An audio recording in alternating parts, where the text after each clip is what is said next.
اگر ہم نے الیکشن کی تیاری نہ کی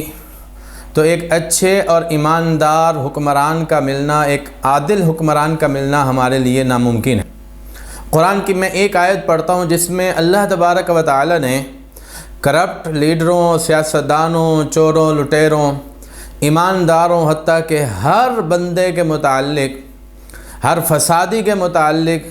یا بسم اللہ الرحمن الرحیم، الیکشن قریب ہیں، ہر مسلمان کو بالخصوص ہر پاکستانی کو اس معاملے میں تیاری کرنے کی ضرورت ہے۔ اگر ہم نے الیکشن کی تیاری نہ کی تو ایک اچھے اور ایماندار حکمران کا ملنا، ایک عادل حکمران کا ملنا ہمارے لیے ناممکن ہے۔ الیکشن کی تیاری کے سلسلے میں ہم نے سب سے پہلے قرآن کو دیکھنا ہے۔ قرآن نے ہمیں ہر قسم کی رہنمائی فراہم کی ہے۔ قرآن کی میں ایک آیت پڑھتا ہوں جس میں اللہ تبارک و تعالی نے کرپٹ لیڈروں، سیاستدانوں، چوروں، لٹیروں، ایمانداروں، حتیٰ کہ ہر بندے کے متعلق، ہر فسادی کے متعلق، یا فسادی تو نہیں ہے لیکن وہ فساد کا سوچ رہا ہے، اس کے متعلق رہنمائی فراہم کی ہے۔ اللہ تعالیٰ فرماتا ہے وَمَنْ أَظْلَمُ مِمَّنْ مَنَعَ مَسَاجِدَ اللَّهِ أَنْ يُذْكَرَ فِيهَا اسْمُهُ وَسَعَىٰ فِي خَرَابِهَا، اس سے بڑا ظالم کون جو اللہ کی مسجدوں میں اللہ کا نام لیے جانے سے روکتا ہے، جو روکے، وَسَعَىٰ فِي خَرَابِهَا، اور اس کی ویرانی میں کوشش کرے۔ سعا ماضی کا صیغہ ہے، یعنی اگر معمولی سے معمولی کوشش بھی کرے گا مسجدوں کو ویران کرنے کی، وہ بھی سب سے بڑا ظالم ہے، اس کو بڑا ظالم قرار دیا ہے۔ بڑا بھی ظالم نہیں، سب سے بڑا ظالم قرار دیا ہے۔ اور یقیناً ایسے لوگ فسادی ہیں جو مسجد کا نظام برباد کرنے کی کوشش کرتے ہیں، معمولی سے معمولی کوشش بھی اللہ کو گوارا نہیں۔ دیکھیں، مسجدیں ہماری سب سے مقدس اور پاکیزہ جگہ ہیں جہاں ہم عبادت کرتے ہیں، اور یہ صرف عبادت کی تعلیم گاہ اور یہ صرف عبادت کے مراکز نہیں ہیں، عبادت گاہیں نہیں ہیں، یہ ہمارے تعلیمی مراکز بھی ہیں، ہماری تربیت گاہیں بھی ہیں، اور مسجد کا جو نظام ہے اس کو ہم فالو کرتے ہیں، اور مسجد ہمیں سکھاتی ہے کہ آپ نے ملک میں کیسے نظام لانا ہے اور ملک میں کس طرح کا نظام نافذ کرنا ہے۔ یہ جو نماز کا سلسلہ ہے، زکوٰۃ کا سلسلہ ہے، روزوں کا سلسلہ ہے اور حج کا سلسلہ ہے، یہ ساری چیزیں مسجدوں سے وابستہ ہیں۔ تو مسجدیں ہمیں بتاتی ہیں کہ ملک کا نظام کیسے ٹھیک کرنا ہے۔ تو اللہ نے مسجد کا نظام بتایا ہے، تو مسجد کے نظام سے ہی ہمیں سمجھ آ جائے گی کہ ہمیں ملک کا نظام کیسے چلانا ہے۔ تو سب سے پہلے یہ ذہن میں رکھیں، جو اللہ کی مسجدوں میں کی ویرانی میں تھوڑی سی بھی کوشش کرتا ہے، اللہ نے اس کو سب سے بڑا ظالم قرار دیا۔ یقیناً وہ شخص بھی بہت بڑا ظالم ہے کہ جو ملک پاکستان میں کسی اسلامی کنٹری میں، اسلامی سرزمین پر اللہ کا نام لیے جانے سے روکتا ہے۔ مسجدوں کا ذکر تو اللہ تعالیٰ نے شدت بیان کرنے کے لیے کہ بھئی یہ تو بڑا سخت گناہ ہے، اس کا یہ مطلب نہیں صرف مسجدوں میں اللہ کا نام لینے سے کوئی بندہ روکے تو وہ تو ظالم ہے اور بڑا ظالم ہے، لیکن کوئی ملک میں اگر روکتا ہے، اللہ کا نام لینے سے روکتا ہے، رسول اللہ کا نام لینے سے روکتا ہے، اگر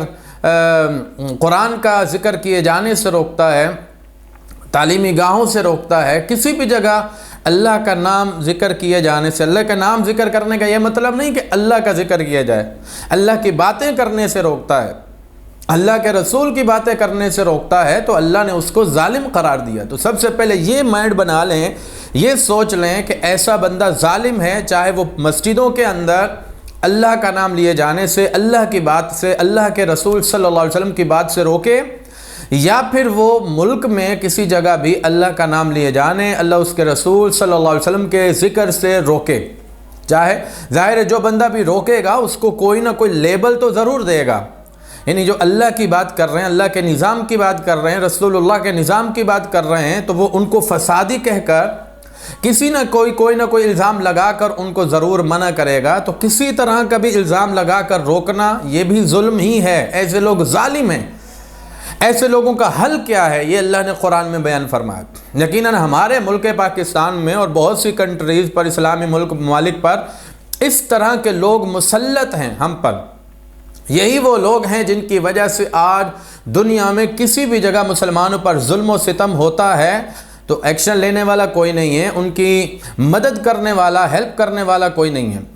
انہی لوگوں کی، انہی ظالموں کی حرکتوں کی وجہ سے ایسے فسادیوں اور ظالموں یا ظلم کا، فساد کا سوچنے والوں یا لوٹ مار کا سوچنے والوں یا کرپشن کا سوچنے والوں کا حل قرآن نے کیا بیان فرمایا؟ دیکھیں اللہ تعالیٰ فرماتا ہے اولئک ما کان لہم ان یدخلوها الا خائفین، یہی وہ لوگ ہیں جن کے لیے یہ جائز نہیں ہے کہ وہ اللہ کی مسجدوں میں داخل ہوں، یعنی جہاں وہ اللہ کی مسجد، میں نے جیسے پہلے بھی بتایا کہ یہ تو ایک مثال ہے، مطلب یہ ہے کہ جو فسادی لوگ ہیں ان کو اہم جگہوں پر آنے سے روکا جائے۔ ایک پاکستانی آئینی نظام بھی اللہ تعالیٰ نے، ملک کا آئینی نظام بھی بیان فرمایا، جو بھی فسادی لوگ ہیں ایسا نہیں کہ پہلے وہ فساد پھیلائیں پھر ان کو روکا جائے، نہیں، فساد پھیلانے سے پہلے ان کو اہم تعلیمی مراکز ہوں یا کوئی بھی اہم شاہراہیں، اہم مقامات ہوں، وہاں پر آنے سے ان کو منع کیا جائے، روکا جائے، ان کو داخل نہ ہونے دیا جائے۔ لیکن اگر وہ داخل ہونا بھی چاہتے ہیں تو الا خائفین، تو ان کے دلوں میں ڈر ہونا چاہیے، خوف ہونا چاہیے، یعنی ظالموں، فسادیوں، لٹیروں یا ظلم اور لوٹ مار کی سوچ رکھنے والوں یا ذہن رکھنے والوں کے بارے میں اللہ نے فرمایا ان کے دلوں میں خوف ہو۔ اب کس کا خوف ہونا چاہیے؟ خوف سے مراد دو چیزوں میں سے کوئی ایک خوف ہے، یا تو اللہ کا خوف مراد ہے، اب مطلب یہ ہوگا کہ جو مسجدوں میں آ رہے ہیں ان کو دلوں میں اللہ کا خوف ہونا چاہیے، یا جو ملک کے اہم مراکز میں آ رہے ہیں ان کے دلوں میں اللہ کا خوف ہونا چاہیے، تبھی یہ فساد سے رکیں گے۔ اس کا مطلب یہ ہے کہ پہلے ان کو اللہ کا خوف دلایا جائے، ان کو اللہ سے ڈرایا جائے، اللہ کے عذاب سے ڈرایا جائے، ان کو آخرت کی فکر ہونی چاہیے، اس کے بعد ہی یہ لوگ اہم جگہوں پر تعینات ہو سکتے ہیں، آ سکتے ہیں، مساجد میں بھی آ سکتے ہیں۔ اس سے اللہ تعالیٰ نے اس بات کی طرف بھی اشارہ کر دیا کہ جو مسجد کی انتظامیہ ہے یا مسجد میں وہ لوگ جو فساد پھیلا رہے ہیں یا فساد پھیلانا چاہتے ہیں، اگر ان کے دلوں میں اللہ کا خوف نہیں ہوگا تو وہ مسجد میں فساد پھیلائیں گے، اور وہ لوگ، وہ انتظامیہ مسجد کی یا وہ ملک کے انتظامیہ جن کے دلوں میں اللہ کا خوف نہیں ہے، وہ یقیناً فساد پھیلائے گی، وہ کرپشن کرے گی، لوٹ مار کرے گی، وہ ظلم کرے گی، زیادتی کرے گی، وہ کبھی انصاف پر مبنی نظام نہیں چلا سکتی، نہ انصاف نافذ کر سکتی ہے، وہ حقوق آپ کے آپ تحفظ نہیں کر سکتی۔ تو ایسے لوگوں کا حل یہ ہے، نمبر ایک، کہ ان کے دلوں میں اللہ کا خوف ہونا چاہیے۔ دوسری بات، اگر اللہ کا خوف نہ ہو تو خائفین سے ایک مراد یہ ہے کہ لوگوں کا خوف ہونا چاہیے، یعنی خائفین کا مطلب ہے نا ڈر ہو۔ ڈر کس بات کے ہوں؟ یا تو اللہ کا ڈر ہو یا پھر بندوں کا ڈر ہو۔ یہ دونوں قسم کے ڈر ہی انسان کو برائی سے باز رکھتے ہیں، فساد سے باز رکھتے ہیں، ظلم اور زیادتی سے باز رکھتے ہیں۔ تو اب مطلب یہ ہوا کہ مسجد کی جو انتظامیہ ہے یا مسجد میں جو فسادی لوگ ہیں،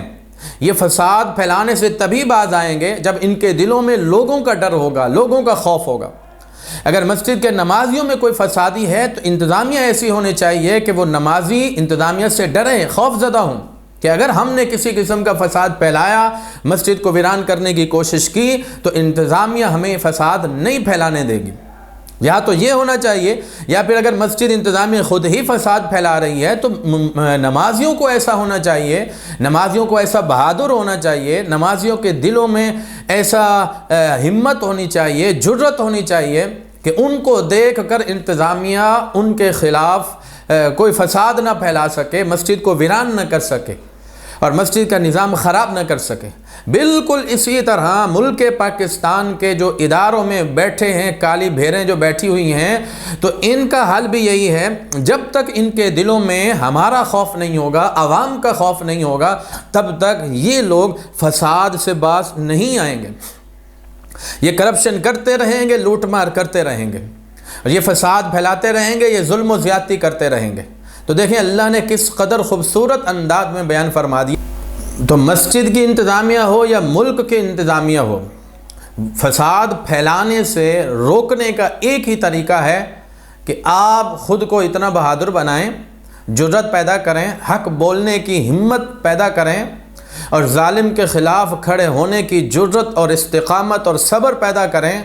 تو پھر انشاءاللہ یقیناً آپ ہی غالب ہوں گے اور یہ لوگ مغلوب ہوں گے۔ یہ پھر ظلم نہیں کر سکتے، مسجد کا نظام برباد نہیں کر سکتے، ملک کا نظام برباد نہیں کر سکتے۔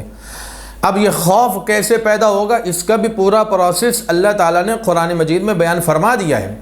انشاءاللہ عز و جل اگلی ویڈیو کے اندر اس کے 6 اصول بیان کیے جائیں گے، ان کی روشنی میں ہم اس طرح کو کوئی کام کر سکتے ہیں جس کی وجہ سے ان کے دلوں میں عوام کا خوف پیدا ہوگا۔ اللہ سے دعا ہے کہ اللہ تعالی ہم سب کو عمل کی توفیق عطا فرمائے اور ملک پاکستان کی حفاظت فرمائے، اور آنے والے آئندہ الیکشن میں صحیح بندے کو الیکٹ کرنے کی توفیق عطا فرمائے۔ آمین۔